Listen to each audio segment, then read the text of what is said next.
Thank the member. The question is that the motion be agreed to, and I call the member for Durack. Thank you, Madam Deputy Speaker. I rise to support the member for Grey's motion condemning the Albanese government for its reckless decision to shut down Australia's live sheep export industry, and I acknowledge that the member for Grey is indeed here with me in the chamber.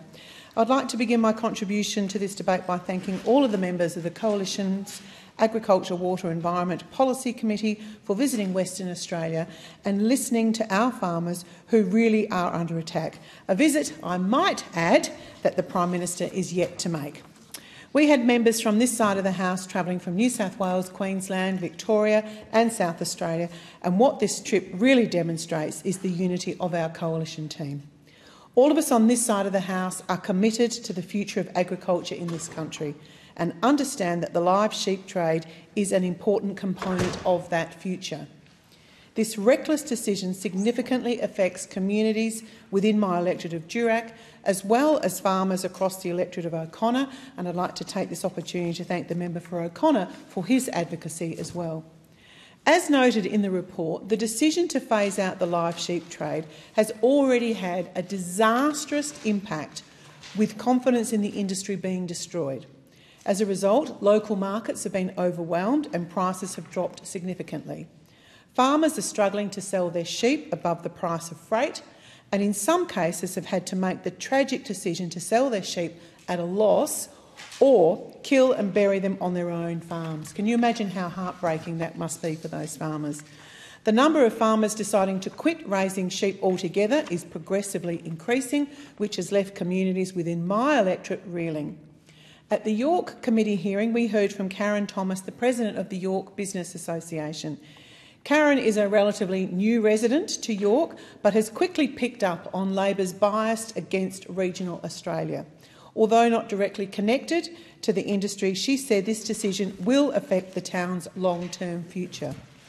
We also heard from Gavin Hagboom, a proud fifth-generation farmer from Darren, who said he's currently witnessing the demise of his own community, with the town struggling to keep its general store open. These are heart-wrenching stories, Madam Deputy Speaker. We are literally talking about towns that have been around for well over 100 years, vanishing before our eyes, and those opposite are directly responsible. And I see we've got a few Labor members to speak on this motion, and I hope that they're so committed to phasing out this industry that they read this report and what it means for regional Western Australia. I hope they comprehend exactly what they are doing. What adds insult to injury is that this decision has been falsely justified. Our live export industry is leading the world in terms of animal welfare. Over the past several years, multiple actions have been taken to ensure that exporters are meeting the highest possible standards. So high, in fact, that the on-board mortality rates are often better than on the farm.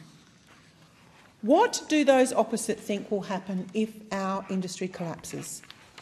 Foreign markets certainly won't move to frozen supply from Australia.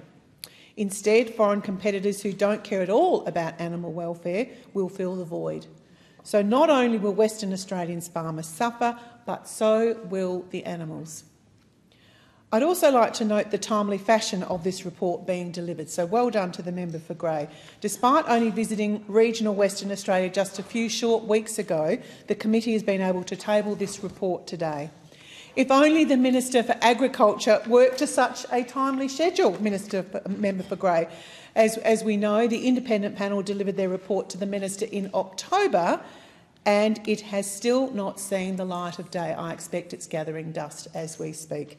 The independent report is supposed to detail potential mechanisms to phase out live sheep exports, a suggested timeframe and potential ways to support the transition.